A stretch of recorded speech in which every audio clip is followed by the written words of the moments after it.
হয়, আজি এই ঐতিহ্যমণ্ডিত বাৰেচহৰীয়া ভাওনা প্ৰাংগণত আমি যিটো বিনামূলীয়া চিকিৎসা শিবিৰ আয়োজন কৰিছোঁ, সেইটো আমাৰ বিধায়ক মহোদয়ৰ উদ্যোগত, কন্যকা বহুমুখী পামৰ সহযোগত আৰু আমি হেল্থ চিটি হস্পিটেলৰ যিকেইজন বিশিষ্ট চিকিৎসক তেওঁলোকক লগত লৈ পেলাই আমি আজি শিবিৰটো আয়োজন কৰিছোঁ।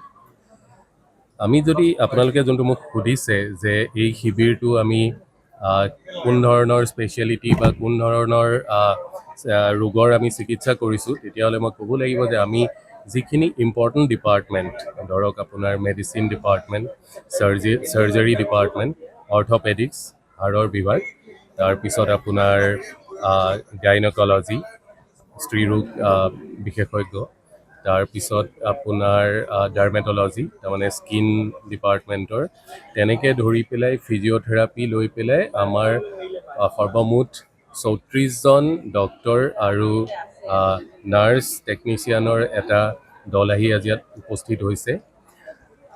এই শিবিৰৰ জৰিয়তে আমি এটা ষ্টেণ্ডাৰ্ড ছেট কৰিব বিচাৰিছোঁ যে যিখিনি আমাৰ যিখিনি পেচেণ্ট আমাৰ ইয়াৰ পৰা গৈ পেলাই গুৱাহাটীত চিকিৎসা ল'ব নোৱাৰে, কিন্তু তেওঁলোকৰ ধৰক কিছু সংখ্যকৰ হাৰ্টৰ বেমাৰ, নাৰ্ভৰ বেমাৰ বা কিছুসকলৰ কিডনীৰ বেমাৰ, ENTৰ বেমাৰ, সেই ৰোগীসকলে যাতে আমাৰ ইয়াতে সেই সুবিধাখিনি লাভ কৰিব পাৰে।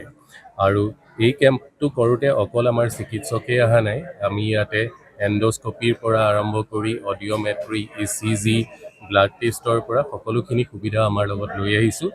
আৰু যেতিয়া আমি পেচেণ্টজন চোৱাৰ পিছত যিখিনি আমি দৰৱো দিছোঁ, যিমান পাৰোঁ দৰৱখিনি আমি ফ্ৰী অফ কষ্ট, বিনামূলীয়াকৈ আমি পেচেণ্টক দিবলৈ আমি চেষ্টা কৰিছোঁ। মই ডক্টৰ চন্দনা শৰ্মা, মই মেডিচিন বিভাগৰ হেল্থ চিটি হস্পিটেলৰ পৰা আহিছোঁ। আপোনালোকে দেখিছে আজি অলমষ্ট 400 মান মানুহ আহিছে আমাৰ ইয়াতে দেখাবৰ কাৰণে।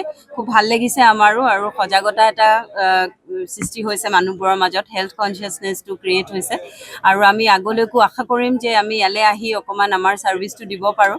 আৰু ইয়াৰে মানুহখিনিক লগ পায়ো ভাল লাগিছে, আমি তেওঁলোকৰ লগত কথা পাতিও ভাল লাগিছে। তেওঁলোকৰ হেল্থৰ বিষয়ে যিখিনি আছে, ডেফিচিট আছে বা ডেফিচিয়েঞ্চি আছে, সেইখিনি আমি পূৰা কৰিবলৈ চেষ্টা কৰিম।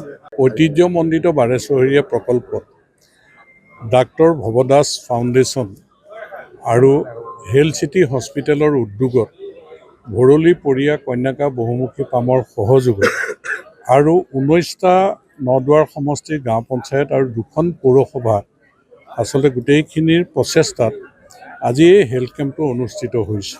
ইয়াৰ আগতেও হেল্থ কেম্প অনুষ্ঠিত হৈছে বিনামূলীয়া, তাত হাজাৰ হাজাৰ ৰোগী আহিছে। ইয়াত কিন্তু আমি নিৰ্দিষ্টকৈ 400 ৰোগীহে ব্যৱস্থা কৰিছোঁ, যিসকলৰ বেমাৰ আজাৰ অলপ টান, গতিকে তেওঁলোকৰ উন্নত চিকিৎসাৰ প্ৰয়োজন আছে। ইয়াত যিহেতু ছুপাৰ স্পেচিয়েলিষ্ট তেনেকৈ আহিছে, তেওঁলোকে মেচিনেৰী লৈ আহিছে, ইয়াতে তেওঁলোকে গোটেই পৰীক্ষা নিৰীক্ষা কৰিব আৰু বিনামূলীয়াকৈ তেওঁলোকে ঔষধ যোগান দিব। গতিকে তেওঁলোকৰ ফাৰ্মাচীও ইয়াত ব্যৱস্থা কৰিছে।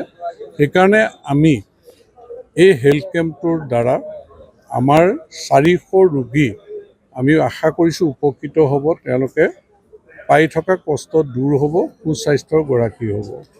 সেইকাৰণে আমি আচলতে সকলোৰে সহযোগত এই হেল্থ কেম্পটো অনুষ্ঠিত কৰিছোঁ আৰু আমি সকলোৰে সহযোগিতা কামনা কৰিছোঁ। কেইবাবাৰ আপোনালোকে হেল্থ কেম্প অনুষ্ঠিত কৰিছে? মানুহৰতো যথেষ্টখিনি বেমাৰ আজাৰ আছে। যদিও চৰকাৰে আয়ুষ্মান কাৰ্ড 5 লাখ টকা এবছৰত চিকিৎসা সাহায্যৰ ব্যৱস্থা কৰিছে, সকলো মেচিনেৰী কিবাকিবি আমাৰ হস্পিটেলসমূহতো দিছে, তেওঁ মানুহৰ ৰোগৰ শেষেই নাই, চিকিৎসাৰ প্ৰয়োজনেই আছে। সেইকাৰণে আচলতে সময়ৰ আহ্বান আঁকোৱালি লৈ আমি এই কেম্পটো কৰিছোঁ।